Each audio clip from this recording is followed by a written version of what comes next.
দীর্ঘ ২ বছরের যুদ্ধ, মৃত্যু আর বিধ্বংসী হামলার পর গাজার মানুষ আবারও জীবনের নতুন স্বপ্ন দেখছে। মঙ্গলবার মধ্য গাজার ধ্বংসস্তূপের পাশ দিয়ে হেঁটে গেলেন ৫৪টি নবদম্পতি, একই রঙের ঐতিহ্যবাহী পোশাক পরে, হাতে হাত রেখে। এই গণবিয়ে গাজার মানুষের অদম্য টিকে রাখার শক্তির প্রতীক হয়ে উঠেছে।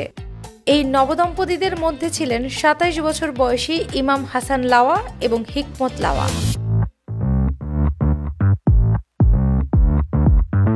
দূর সম্পর্কের আত্মীয় এই যুগল বলেন, যাই ঘটে যাক, তারা নতুন জীবন শুরু করতে বদ্ধপরিকর।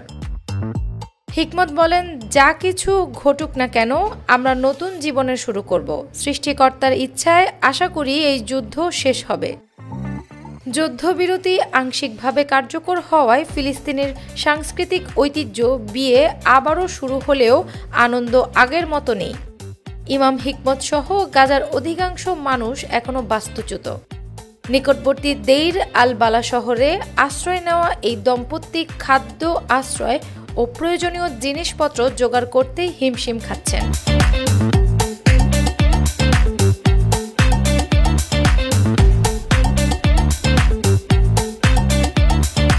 হিকমত আরও বলেন, আমরা সবার মতো স্বাভাবিক জীবন চাই। আগে স্বপ্ন ছিল একটা বাড়ি হবে, চাকরি হবে, কিন্তু এখন আমার স্বপ্ন শুধু একটি তাঁবু পাওয়া, যেখানে আমরা থাকতে পারবো।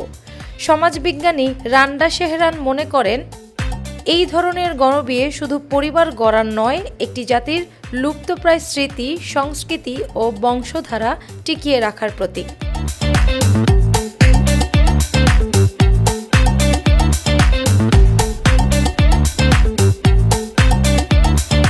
সমাজবিজ্ঞানী রান্ডা শেরহান মনে করেন, এই ধরনের গণবিয়ে শুধু পরিবার গড়ার নয়, একটি জাতির লুপ্তপ্রায় স্মৃতি, সংস্কৃতি ও বংশধারা টিকিয়ে রাখার প্রতীক। তার ভাষায়, প্রতিটি নতুন বিয়েই প্রমাণ করে যে মানুষ অসম্ভব পরিস্থিতিতেও বেঁচে থাকার পথ খুঁজে নেয়।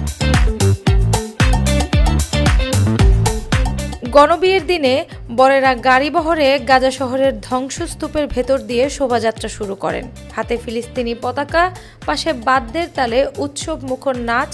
যদিও এমন দৃশ্য এখন গাজায় খুবই বিরল।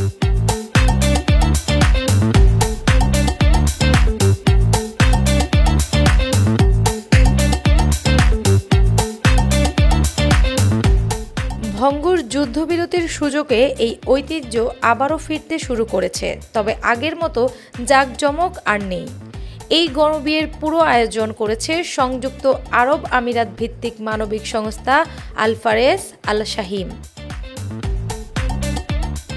নবদম্পতিদের উপহার হিসেবে তারা অর্থসহ কিছু প্রয়োজনীয় সামগ্রীও দিয়েছে।